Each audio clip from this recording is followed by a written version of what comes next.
आज हम economics 11th class के लिए डिस्कस कर रहे हैं। बच्चों, आपके लिए ये नया सब्जेक्ट है और कंप्लीटली आप इसको एक अलग तरह से पढ़ रहे हैं। इकोनॉमिक्स पहले चीज क्या है?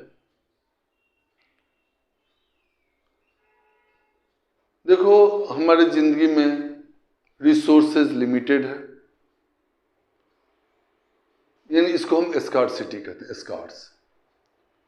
और हमारी जो वांट्स हैं, आवश्यकता हैं, वो बहुत ज़्यादा है।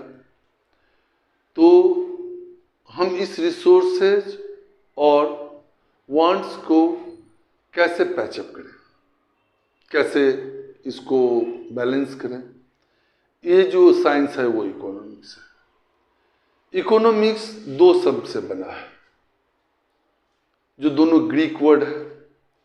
इकस, जिसका मतलब होता है हाउस होल्ड, और निमेन, जिसका मतलब होता है मैनेजमेंट। यानी मनुष्य की आवश्यकताएं अनेक हैं, पर उसके पास लिमिटेड रिसोर्सेज ही उपलब्ध है। और हर एक व्यक्ति ही अपने उपलब्ध रिसोर्सेज को किस तरह यूटिलाइज करे कि उसको मैक्सिमम सेटिस्फैक्शन मिले, बेसिकली यही इकोनॉमिक्स है।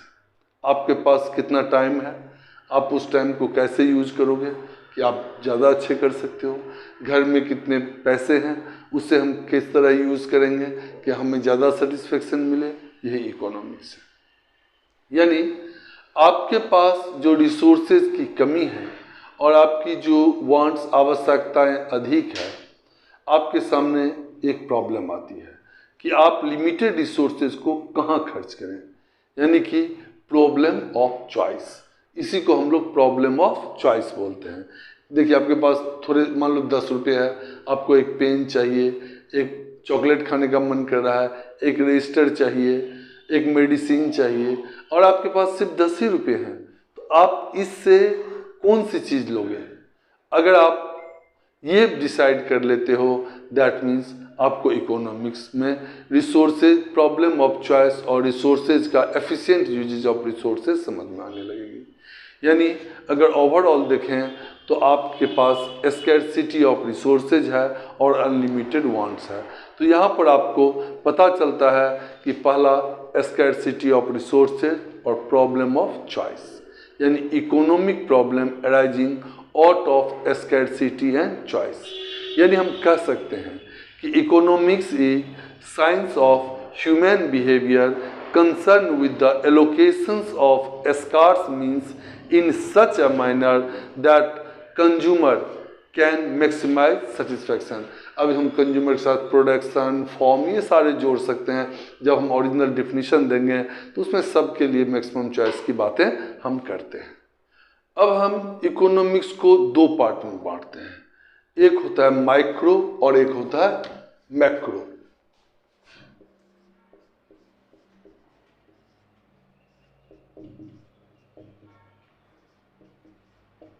इकोनॉमिक्स और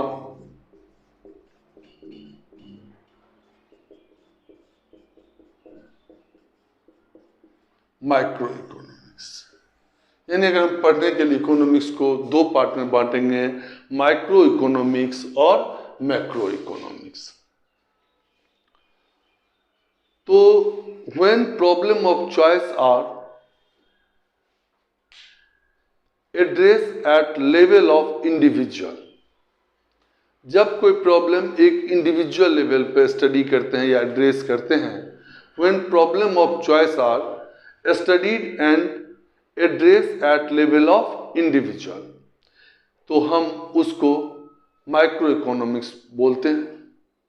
यानी जब हम एक इंडिविजुअल, एक फॉर्म या एक कंपनी, मतलब यूनिट में प्रॉब्लम्स को देखते हैं, तो उसको हम माइक्रो इकोनॉमिक्स बोलते हैं। यहीं पर अगर मैक्रो की बात, मैक्रो मतलब होता है ब्रॉड, माइक्रो मतलब होता है छोटा, मैक्रो मतलब बड़ा।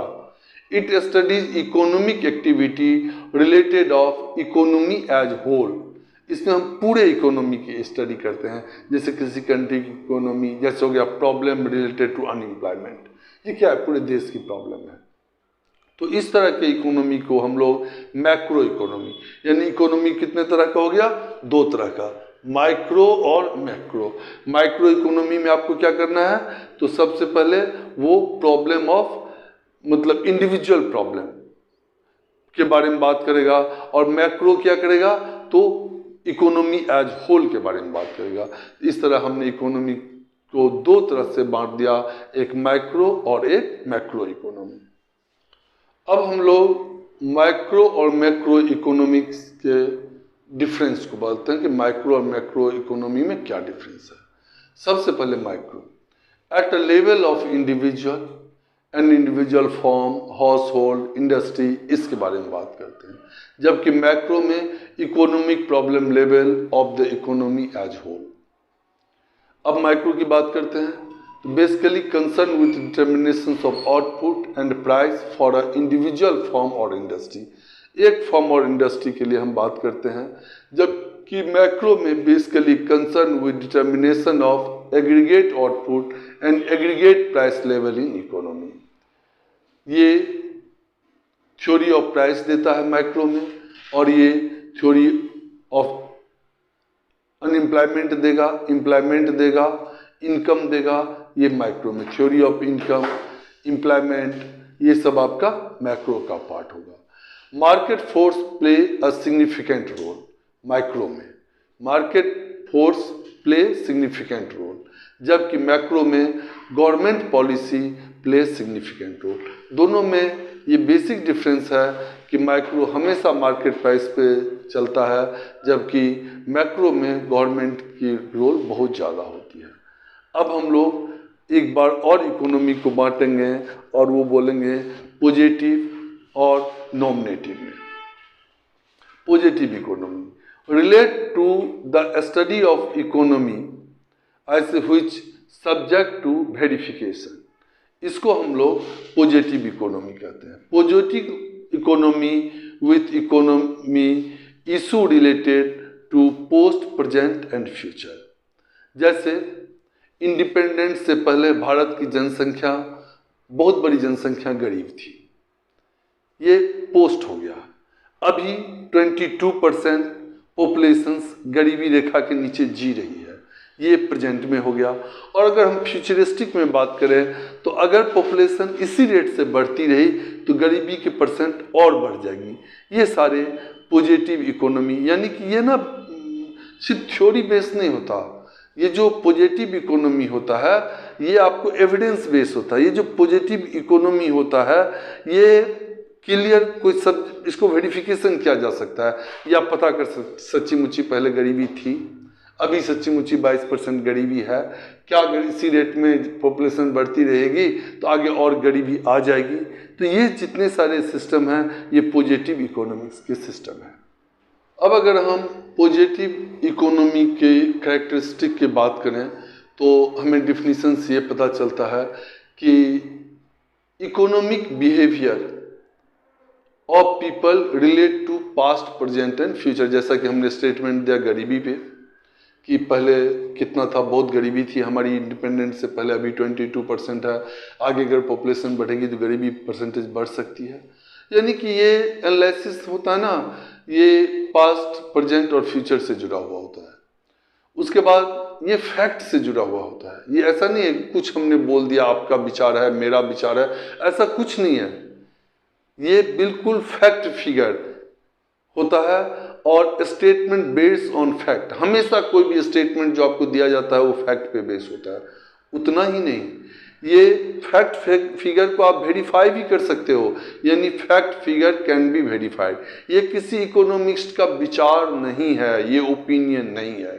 जबकि नॉर्मेटिव इकोनॉमिक्स जो होती है वो clearly what ought to be, इससे कैसे निकले, यानी ये इकोनॉमिक ओपिनियन पर निर्भर करता है। इकोनॉमिक प्रॉब्लम को सॉल्व कैसे करें, तो ये विचार होता है, ये फैक्ट नहीं होता है, ये विचार होता है।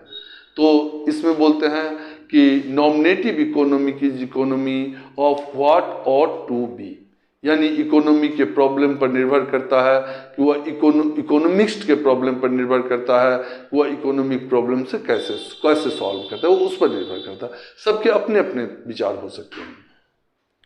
अब इसके कैरेक्टरिस्टिक की बातें करें तो this statement involve value of judgement. अलग अलग बंदे का जजमेंट अलग अलग हो सकता है। This statement lead to debate, उस पर बहस भी हो सकती है, ये ठीक है नहीं है, ये हो सकता है। जबकि पॉजिटिव उस पर बहस की कोई जरूरत नहीं है। पॉजिटिव जो स्टेटमेंट है उसमें तो अब बहस हो, इकोनॉमिक्स में बहस की कोई जरूरत ही नहीं पड़ती है, क्योंकि वो फैक्ट पर डिबेट कर है, सीधे फैक्ट है। फिर बहस की जरूरत कहाँ पड़ती है? जहाँ ओपिनियन है, जहाँ विचार है। और this statement lead to opinion not verified for truth, यानी कि ये सिर्फ विचार है, इसको वेरीफाई नहीं किया जा सकता है। This statement reflect what ought to be, यानी इस प्रॉब्लम से हम कैसे निकलें इसके बारे में बताया जाता है। ये होता है नॉर्मेटिव इकोनॉमिक्स। अब अगर हम पॉजिटिव इकोनॉमिक्स और नॉर्मेटिव के बारे में अलग अलग करके देखें, एक साथ देखें, तो पॉजिटिव क्या होता है? Deal with the economic issue relate to the past, present and future. जबकि नॉर्मेटिव में deal with opinion of the economics relate to the economic issue और इकोनॉमिक प्रॉब्लम। फिर पॉजिटिव में आओ, statement relate to what was, what is और what would be, क्या हुआ था, क्या है और क्या होनी है। जबकि जो नॉमिनेटिव होता है उसमें statement relate to what ought to be, इससे बारी प्रॉब्लम कैसे खत्म होगा। स्टेटमेंट में भी ट्रू और फॉल्स पॉजिटिव में, क्योंकि पॉजिटिव इकोनॉमी में जो स्टेटमेंट है वो सही है या नहीं है देखी जा सकती है। ये और नॉर्मेटिव में ये सिर्फ एक विचार है, ओपिनियन ओनली है, इसलिए उसको नहीं करा जा सकता है। फैक्ट जो फिगर है वो वेरीफाइड हो सकता है, सही है गलत है उसकी वेरिफिकेशन हो सकती है। आप ही बताओ विचारों का वेरिफिकेशन कैसे हो? ओपिनियन तो वेरीफिएबल नहीं हो सकती। Not involve value of judgement, ये बिल्कुल फैक्ट पर डिपेंड करता है, इसलिए इसमें वैल्यू ऑफ जजमेंट का कोई जगह नहीं होता है। जबकि normative completely based on value of judgement होता है। अब हम फिर इकोनॉमी के बारे में बात करते हैं। तो economy a system people get their living, जहाँ बंदा कमाता खाता है, जहाँ जिस सिस्टम में लोग कमाता खाता है उसको हम इकोनॉमी बोलते हैं। इकोनॉमी को हम दो पार्ट में बांट सकते हैं, एक होता है सिंपल इकोनॉमी और एक होता है complex economy. A simple economy is one is which the degree of interdependence and exchange is moderate degree, बहुत ज़्यादा नहीं होता है, कम डिपेंडेंट होता है। जबकि कॉम्प्लेक्स में क्या होता है? वेरी हाई डिग्री होता है। Degree of interdependence and exchange is very high. अगर हम दोनों को अलग अलग मतलब एक साथ देखें तो सिंपल में इनकम लेवल लो होता है, सिंपल इकोनॉमी में इनकम लेवल लो होता है, जबकि कॉम्प्लेक्स में इनकम लेवल हाई डिग्री की होती है।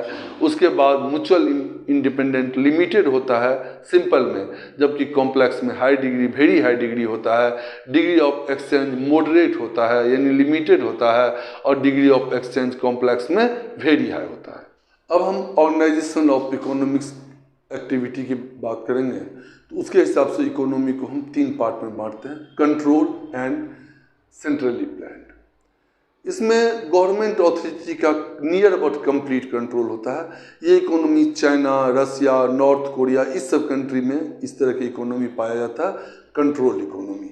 इसी को हम सेंट्रली प्लान्ड इकोनॉमी बोलते हैं।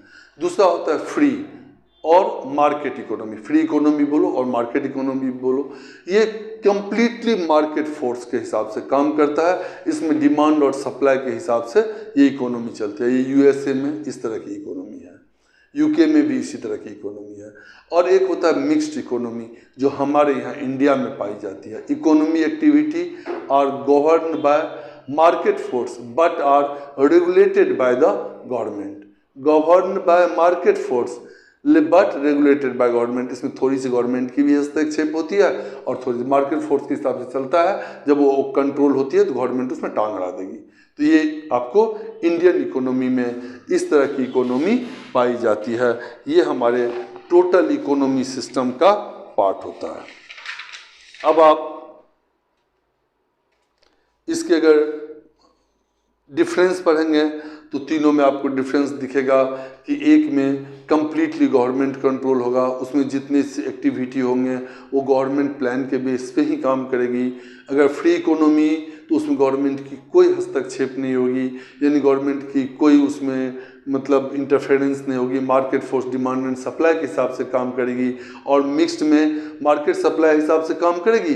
लेकिन जब अनकंट्रोल होगा तो वो गवर्नमेंट उस पर कंट्रोल लगा देगी, गवर्नमेंट उसको कहीं फ्रीज कर देगी या कहीं कोई रूल रेगुलेशंस के हिसाब से उसको रोक देगी। ये 3 तरह की एक्टिविटी होते हैं। अब 11th की इकोनॉमिक्स की पहली चैप्टर ख़त्म हो गई। अब हम अगले वीडियो में दूसरी चैप्टर बताएंगे। तब तक आप इकोनॉमिक्स एंड इकोनॉमिक चैप्टर पढ़िएगा। अगर कोई प्रॉब्लम हो तो आप मैसेज करिएगा, उसको हम दूसरे वीडियो में सॉल्व कर देंगे। धन्यवाद।